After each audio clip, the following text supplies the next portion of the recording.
Breaking news చూస్తున్నాం. America Iran మధ్య శాంతి ఒప్పందంపై సంతకాలు జరగడంతో హర్ముజ్ జలసంధి పూర్తిగా తెరుచుకుంటుంది.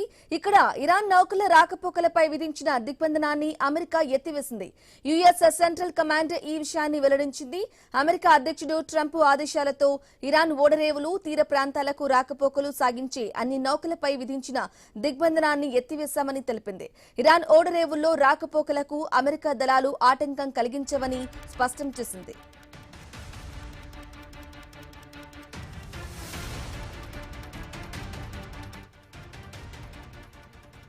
ఇక దిగ్బంధనం ఎత్తివేసినప్పటికీ ఒప్పందం అమలును పర్యవేక్షించేందుకు అమెరికా యుద్ధ నౌకలు దాని సమీపంలోనే మోహరించి ఉంటాయని యుఎస్ సెంట్రల్ కమాండ్ స్పష్టం చేసింది. డీల్లోని అన్ని అంశాలను పాటిస్తూ పూర్తిగా అమలవుతున్నాయని నిర్ధారించే వరకు తమ యుద్ధ నౌకలు ఈ ప్రాంతంలోనే ఉంటాయని ప్రకటించింది. 60 రోజుల శాంతి ఒప్పందానికి సంబంధించిన ఎంఓయూపై ఇరు దేశాలు నిన్న సంతకాలు చేశాయి. ఆ తర్వాత హర్ముజ్లో చిక్కుకుపోయిన నౌకల ప్రయాణం కూడా ప్రారంభమైంది. దీంతో మరికొన్ని రోజుల్లో చమురు రవాణా సాధారణ స్థితికి రానుంది.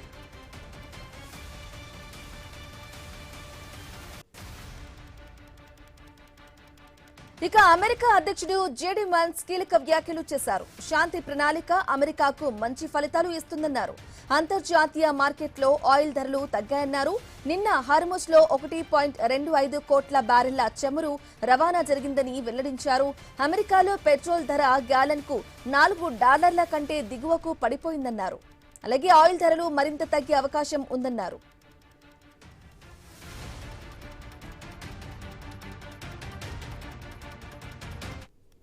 ఇక మరోవైపు అమెరికాకు ఇరాన్ గట్టి హెచ్చరికలు జారీ చేసింది. డీల్ కు సంబంధించిన చర్చల నేపథ్యంలో అమెరికా దాని భాగస్వాములు దురుద్దేశంతో వ్యవహరించిన, ఒప్పందాన్ని ఉల్లంఘించిన, మితిమీరిన డిమాండ్లు చేసిన తమ స్పందన తీవ్రంగా ఉంటుందని ఇరాన్ పార్లమెంట్ స్పీకర్ ఘలీబాఫ్ హెచ్చరించారు. యుద్ధంలో ఇప్పటికే గట్టి దెబ్బతిన్నారు. మళ్లీ అదే దారిలో నడిస్తే పరిస్థితి మరింత దారుణంగా ఉంటుందన్నారు.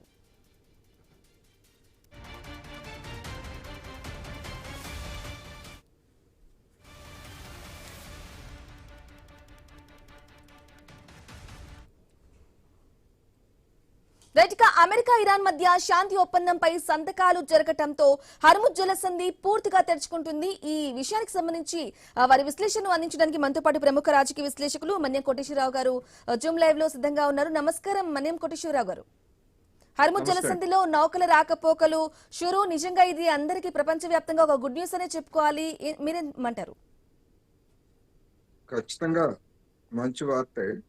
అయితే ఆదిలోనే హంసపాదు అన్నట్టుగా ఇవాళ అంతిమ ఒప్పంద పత్రాల మీద అమెరికా ఇరాన్ సంతకాలు చేయడానికి జెనీవా వెళ్లాల్సి ఉంది. జేడీ వాన్స్ తన ప్రయాణాన్ని రద్దు చేసుకున్నాడు. ఇవాళ రద్దు చేసుకోవటమే కాదు, ఎప్పుడు వచ్చేది తర్వాత చెప్తామని చెప్పేసి చేసినటువంటి ప్రకటనతోటి మళ్ళా ఈ ఒప్పందం అమలు గురించి సందేహాలు తలెత్తేటువంటి అవకాశాలు కూడా ఉన్నాయి. రెండవది, ఒప్పందంలో కుదిరినటువంటి అవగాహన ప్రకారం అమెరికా మిలిటరీ దళాలు ఆ ప్రాంతం నుంచి వెళ్ళిపోవాలి. కానీ దానికి భిన్నంగా తమ యుద్ధ నౌకలు హార్ముజ్ జలసంధి దగ్గరే ఉంటాయి అని అమెరికా ప్రకటించడం ఏమిటి అనేటువంటి ప్రశ్న తలెత్తుతూ ఉంది. అన్నింటికీ మించి ఒప్పందం కుదిరింది అని చెప్పేసి ఇజ్రాయెల్ అంగీకరిస్తూనే మరొక వైపు లెబనాన్ మీద నిన్న కూడా దాడులు చేసింది. అంటే అమెరికా అధ్యక్షుడు సంతకాలు బుధవారం నాడు చేస్తే నిన్న గురువారం నాడు ఇజ్రాయెల్ లెబనాన్ మీద దాడి చేసింది. అందుకని ఇది ఎప్పటికప్పుడు ఒకవేళ నిజంగా ఈరోజు జెనీవాలో సంతకాలు చేసినప్పటికీ ఈ ఒప్పందాన్ని అమెరికా లేకపోతే ఇజ్రాయెల్ ఉల్లంఘించేటువంటి అవకాశాలు ఉన్నాయనేటువంటిది గతంలో వచ్చినటువంటి సందేహాలు. ఆ సందేహాలకు తావిచ్చే విధంగా ఇప్పుడు తాజా పరిణామాలు ఉన్నాయనేది మనం చెప్పుకోవచ్చు. ఎస్ కోటేశ్వరరావు గారు, మీరు అన్నట్లుగా కూడా నిజంగా శాంతి ఒప్పందం చేసుకుంటున్నప్పటికీ కూడా ఇరాన్ కానీ అమెరికా కానీ తగ్గట్లేదు, ఒకరి మీద ఒకరు చెప్పుకుంటూ ఉన్నారు. అలాగే అమెరికా కూడా చెప్తుంది హర్ముజ్ వద్దే మా నౌకలు అలాగే ఉంటాయి, ఏ విషయంలో కూడా పరిస్థితి మారినా అక్కడ పూర్తిగా నియంత్రించే వరకు మా నౌకలు అక్కడే ఉంటాయి అంటున్నారు. అంటే ఏంటి, శాంతి ఒప్పందాలపై సంతకాలు చేసుకున్నప్పటికీ కూడా ఎంఓఎల్ఎంఐ మళ్ళీ ఈ విధంగా ఇలా ఒకరిపై ఒకరు ఆ విధంగా మాట్లాడుకోవడం మళ్ళీ కొంత పరిస్థితి ఇంకా డౌట్ఫుల్ గానే ఉందనుకోవాలంటారా? పరస్పర అనుమానాలు ఉమ్, ఒప్పందానికి ముందు నుంచి ఉన్నాయి, ఒప్పందం మీద సంతకాలు చేసినా ఉన్నాయి. అంతిమంగా జెనీవాలో సంతకాలు చేసిన తర్వాత కూడా ఈ అనుమానాలు కొనసాగే అవకాశం ఉందనేది తాజా పరిణామాలను బట్టి మనకి కనిపిస్తూ ఉంది. ఎందుకు అంటే గతంలో ఇదే అమెరికా ఇరాన్తో కుదుర్చుకున్నటువంటి ఒప్పందాల నుంచి ఏకపక్షంగా వైదొలిగింది. కుంటి సాకులతోటి ఇరాన్ మీద దాడి చేసింది. రెండోది, అమెరికా లేకపోతే ఇజ్రాయెల్ లేదు అని డొనాల్డ్ ట్రంప్ ప్రకటన తర్వాత కూడా అదే ఇజ్రాయెల్ లెబనాన్ మీద దాడులు చేస్తూ ఉంది. అందువల్ల లెబనాన్ మీద దాడుల్ని ఉపసంహరించేంత వరకు ఈ ఒప్పందానికి సంబంధించినటువంటి కట్టుబాట్ల మీద ఇరాన్ కూడా ఘాటుగానే స్పందించింది. మేము కూడా అవసరమైతే మేము దాడులు చేస్తామనేటువంటి ప్రకటన కూడా చేసింది. అందుకని ఒకవైపు ఒప్పందము, మరొక వైపు అనుమానాలు, మరొక వైపు దాడులు, ఎవరి జాగ్రత్తల్లో వాళ్ళు ఉంటున్నారనేటువంటిది మనం గమనించాలి. అయితే మరి ఈ పరిస్థితి ఎంతకాలం కొనసాగుతుంది అనేటువంటి ప్రశ్న సహజంగానే వస్తుంది. ఇప్పుడు మనం చరిత్రలో వెనక్కి వెళ్ళేట్లయితే 1953లో కొరియా యుద్ధం జరిగింది. ఆ 53లో జరిగినటువంటి ఒప్పందం ఏమిటి అంటే కాల్పుల విరమణ, తాత్కాలికంగా కాల్పుల విరమణ. 1953 నుంచి మనం మాట్లాడుకునే 2026 జూన్ 18 వరకు యుద్ధ విరమణ ఒప్పందం జరగలేదు.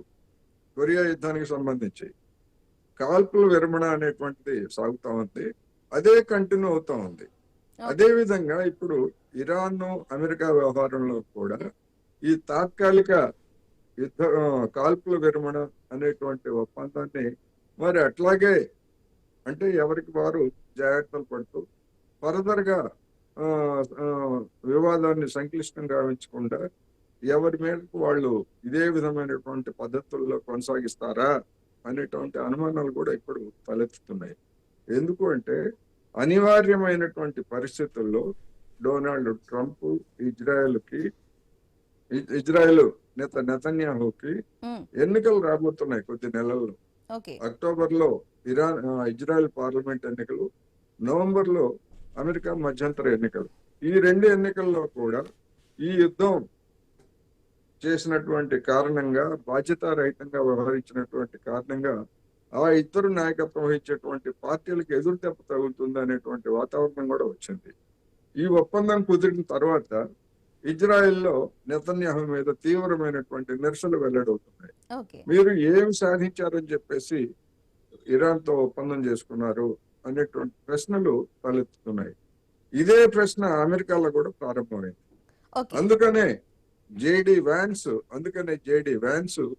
మరి అటువంటి విమర్శకుల్ని సంతృప్తి పరిచేందుగా, లేకపోయేట్లయితే ఇరాన్ తోటి మరిన్ని బేరసారాలు ఆడేందుకు, అంటే అంతిమ ఒప్పందం ఇంకా ఖరారు కావాల్సి ఉంది కనుక తన పర్యటనని వాయిదా వేసుకోవడం ద్వారా ఒక విధంగా ఇరాన్ ని బ్లాక్ మెయిల్ చేస్తున్నట్టుగా కనిపిస్తా ఉంది.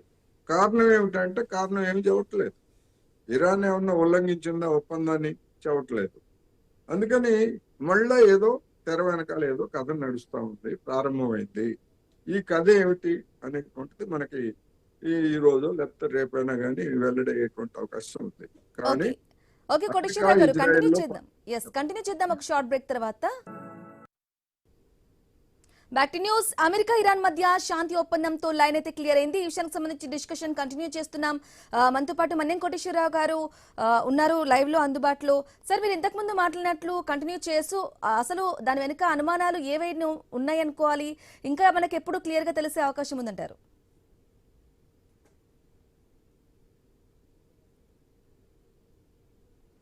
సార్, ఆడియో అన్మ్యూట్ చేసుకోండి సార్. అన్మ్యూట్ అవును. ఓకే, క్లియర్ సార్, మాట్లాడొచ్చు. ఎప్పుడు అంటే మనం ఫలానా రోజు లేదా ఫలానా అని ఫలానా సమయం అని చెప్పలేము. ఉమ్, ఎందుకంటే నిన్న అఫీషియల్ గా విడుదల చేసినటువంటి 14 అంశాల ఒప్పందంలో ఇరాన్ అణు కార్యక్రమాన్ని స్టేటస్ కో అని చెప్పేసి ప్రకటించారు.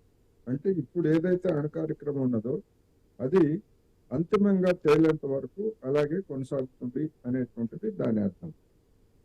అంటే ఇరాన్ అణు కార్యక్రమాన్ని మేము ధ్వంసం చేస్తాము లేకపోతే దాన్ని రద్దు చేస్తాము అని చెప్పినటువంటి డొనాల్డ్ ట్రంప్ దాన్ని స్టేటస్ కోకి అంగీకరించడము అంటే దాని అర్థం ఏమిటి అంటే ఏమైనా జరగవచ్చు. ఇరాన్ అంగీకరించవచ్చు, అంగీకరించకపోవచ్చు. అప్పుడు అమెరికా ఏం చేస్తుంది అనేటువంటి సమస్యలు ఉంటాయి. రెండవది ఇరాన్ అణ్వాయుధాలను మేము సేకరించడం కానీ అంటే ఇతర దేశాల నుంచి సేకరించడం కానీ మేము తయారు చేయము అనేటువంటిది స్పష్టంగా చెప్పింది. ఇందులో కొత్తగా అమెరికా సాధించింది ఏమీ లేదు. ఎందుకంటే 1968లోనే మేము అణ్వాయుధాలను తయారు చేయబోము అని ఇరాన్ అణ్వస్త్ర వ్యాప్తి నిరోధక ఒప్పందం మీద సంతకం చేసింది. అప్పటి నుంచి అది ప్రభుత్వాలు ఎన్ని మారినా కానీ ఇంతవరకు అణ్వాయుధాన్ని తయారు చేయలేదు. ఆ క్రమంలో జరిగినటువంటి అనుమానాలతోటి అమెరికా విధించినటువంటి ఆంక్షలతోటి మేము అవసరమైతే అణ్వాయుధాలను తయారు చేయడానికి అణు ఇంధనాన్ని శుద్ధి చేస్తామని చెప్పేసి అప్పుడు ఇరాన్ను డిఫై చేసి శుద్ధి కార్యక్రమం మొదలుపెట్టింది. ఆ మొదలుపెట్టిన తర్వాత 2015లో అమెరికా ఒప్పందం చేసుకుంది. ఆ ఒప్పందం నుంచి ఏకపక్షంగా డొనాల్డ్ ట్రంప్ వైదొలిగాడు. ఈ నేపథ్యంలో చూసినప్పుడు శుద్ధి చేసినటువంటి యురేనియంని ఏం చేయాలి? ఇరాన్ ఏం చెప్తా ఉంది? మా శాంతియుత అవసరాలకు మేము దాన్ని వినియోగిస్తాము. అంటే అణు విద్యుత్ కేంద్రాలకు కావచ్చు, ఇతరత్ర అవసరాలకి మేము వినియోగిస్తామని చెప్తా ఉంది. లేదు మీరు అణుబాంబులు తయారు చేయడానికి అవసరమైన స్థాయిలో శుద్ధి చేశారు కనుక అది మీ దగ్గర ఉండటానికి వీల్లేదు అని చెప్పేసి అమెరికా చెప్తా ఉంది. అందుకని ఇది తేలని అంశం. ఈ 60 రోజుల్లో దీని గురించి చర్చలు ప్రారంభించాలి అనేటువంటిది దానిలో ఉన్నది. ఇప్పుడు జేడి వాన్స్ దాని మీదనే అది ఏమిటి దాని సంగతి ఏమిటి తేలకుండా మీరు ఫైనల్ గా సంతకం ఎట్లా చేస్తారనేటువంటి విమర్శలు అమెరికాలో తలెత్తడంతో జేడి వాన్స్ ఇవాళ జెనీవా రాకుండా ప్రయాణాన్ని రద్దు చేసుకున్నాడు. అదేవిధంగా మధ్యవర్తిగా ఉన్నటువంటి పాకిస్తాన్ ప్రధానమంత్రి కూడా నేను జెనీవా వెళ్ళటం లేదు వాళ్ళు అని చెప్పేసి.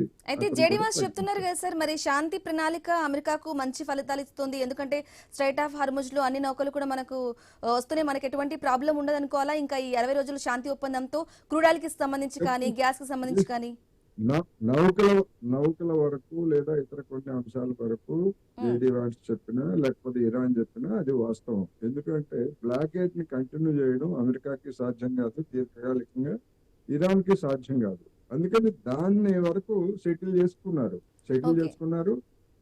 రాకపోకలు సాగిస్తున్నారు. మిగిలినటువంటి వివాదాస్పదమైనటువంటి అంశాలు, ఇంకొక వివాదాస్పదమైనటువంటి అమెరికాలో విమర్శలు వచ్చినటువంటి అంశం ఏమిటి?